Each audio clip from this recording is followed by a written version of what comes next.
دی عمر رضی الله تعالی عنہ د اسلام راوړلو واقعا ډیر عجیبه ده. یو ځل نبی علیه الصلاۃ والسلام چې کله ډیر تنگ راغی د کافرو د تکلیفونو نه، نو الله تعالی لاس اوچت کړو، وی اللهم ايد الاسلام باحد العمرين، الله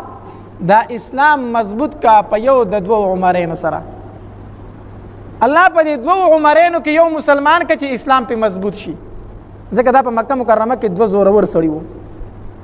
یو عمر بن هشام چې هغه ته مونږ او تاسو ابو جهل وایو، عمر بن هشام، او دویم عمر بن خطاب رضی الله تعالی عنہ. الله په دې دوه عمرینو کې یو عمر مسلمان که چې اسلام په مضبوط شي، ځکه دا دواړه ډېر زورور دي او مونږ ته ډېر زیات تکلیف دی. دا دعا نبی علیه الصلاۃ والسلام به بار بار غوښتله. نو مکی مکرمی مشرکین راټول شو دارالندوې ته، د دوی د جرګو چې کوم ځای و، په هغې کې دا مشوره کېده چې د دې پیغمبر سره آخر څه وکړو، زه به موږ څنګه خلاصېږو. دا مشوره پکې کېدله. په دې کې ابو جهل هم ناست دی او دا عمر رضی الله تعالی عنہ پکې هم ناست دی. دا عمر رضی الله تعالی عنہ پاڅېد او دا توره راویسته، یو کړس یې وله ورکړو. مړوي څه مسله خو راخ کړې د دې پیغمبر نه، یو تن دی ټولې په لړزان کړي، زم چې وسیله سر راوړم چې دا خبره واره کړم چې کیسه له خلاصه کړم. ابو جهل ورته وی عمره کو دا کار دی وکړو نو سلو خان درله په انعام کړي. سو خانو سلو خان درله په انعام کړي، کو دا کار دی وکړو. وی یقیني وی او وی وسې تماشا کوه چې سر یې له پخپو کې ورته وکړم. دارالندوې نه په سخته غوسه کې ووت، را روان دی په نبي علیه الصلاۃ والسلام پسې، د هغې په مرګ پسې را روان دی. په لاره کې ولې یو صحابي مخې له ورغی، سعد رضی الله تعالی عنہ. وی عمره خیر خو دی، ولې ډېر وارخطا رواني په غوسه کې، چېرته رواني؟ د نبی علیه الصلاۃ والسلام دا نوم مبارک ډېر په بدو الفاظو واغستو. وی زم په هغه پسې چې دا سر تېنه قلم کم چې دا خلک تېنه وزګار کم. سعد رضی الله تعالی عنہ ته وویلو، وی عمره دا نشي کولی، دا نشي کولی. ته ولې نشم کولی؟ بس نشي کولی، هغه ته نږدې کېدی هم نشي. نو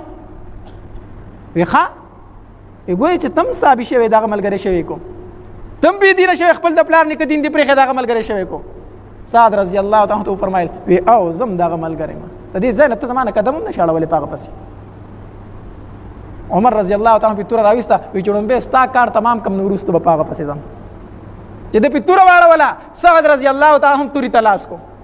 قریبه دا وه چې په یو بلې ګزارونه کړی وې، خو د سعد رضی الله تعالی عنہ د خولې نه یوه خبره ووته، وی عمره ما زما محبوب صلی الله علیه وسلم پرېږده، خو د خپل کور فکر دې وکړه. پیغور یې ورکړو، د خپل کور فکر دې وکړه، ستا هغه اوښې او غخور خو دې مسلمان شوي دي، ته چې د کمې هستۍ د مرګ دپاره روانې په هغې باندې ستا خور ایمان راوړی دی. وی دا دې راته څه وي؟ وی او که نه؟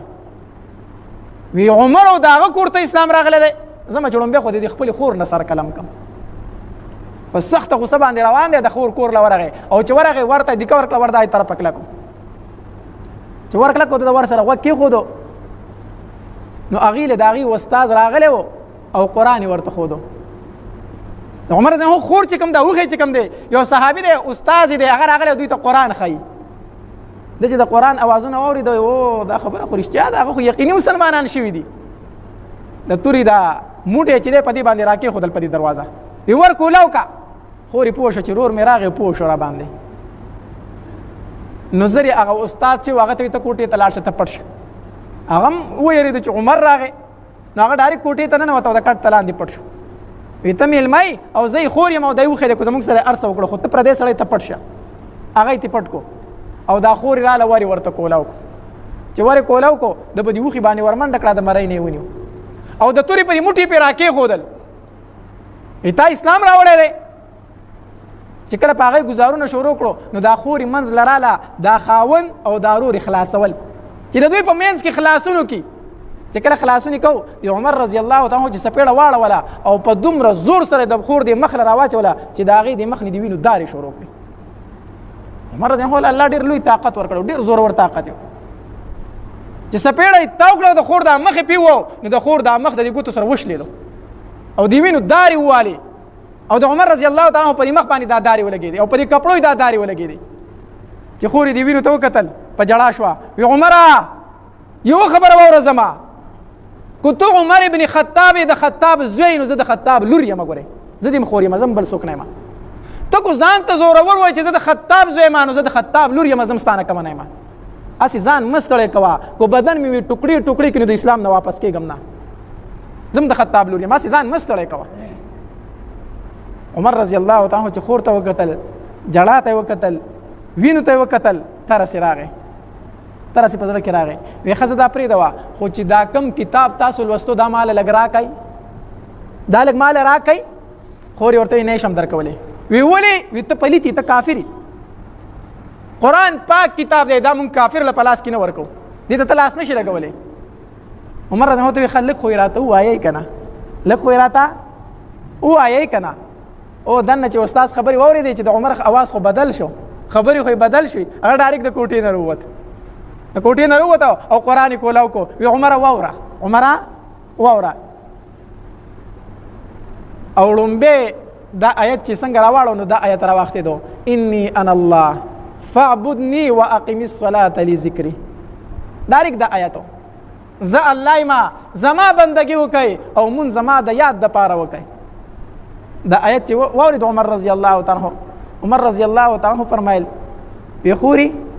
زه غسل کومه دا قرآن مال لک پلاس کې راکړه زه لک خپل کما او په کوم خسته چې تا ایمان راوړې د ما غلبو زه په ایمان راوړم عمر رضی الله تعالی عنہ غسل وکړو قرآن خپل کو او خور ته ما نبی علیہ السلام لبوزه چې زه ایمان راوړم اوس دلته نبی علیہ الصلوۃ والسلام په دار ارقم کې د خپل صحابه سره ناشته ځکه په مکه کې دا خبره خوره شو وی عمر توره اغستی او د نبی علیہ السلام په مرګ پسې وته دی ټول مکه کې خبره خوره شو کنه عمر توره اغستی دا نن دا قسم کړه دی په لات او په منات او په عزا باندې چې نن به د محمد مصطفی صلی الله علیه وسلم سر قلم کوم په دې پسې وته دی نبی علیہ السلام په دار ارقم کې د صحابه سره ناشته تمام صحابه پریشان دي چې دې راشي نو موږ بس کو ځکه د جهاد حکم خو لا راغلی نه دی وجلې خو شونه نو دی خو به زموږ محبوب ته نقصان ورسوي موږ به څه وکړو په دې کې عمر رضی الله تعالی عنه روان دی او سیده ورغې په دار ارقم باندې وردن نشو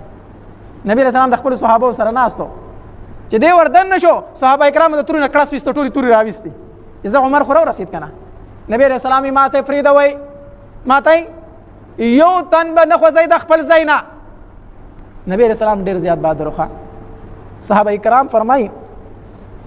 وی مونږ په ټولو کې زیات بهادر چې هغه نبی علیه الصلاة والسلام یو ورځ مدینه منوره کې د شپې او د دماکې غونته اواز وشو